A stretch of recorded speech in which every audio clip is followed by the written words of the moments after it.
He knows, flashed through his mind like lightning. "Forgive my troubling you about such trifles," he went on, a little disconcerted.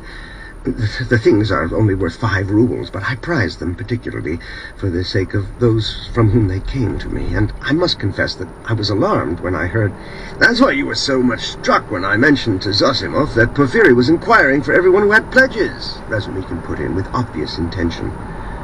This was really unbearable.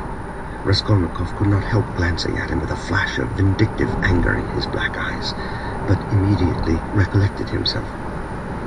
"You seem to be jeering at me, brother," he said to him, with a well-feigned irritability.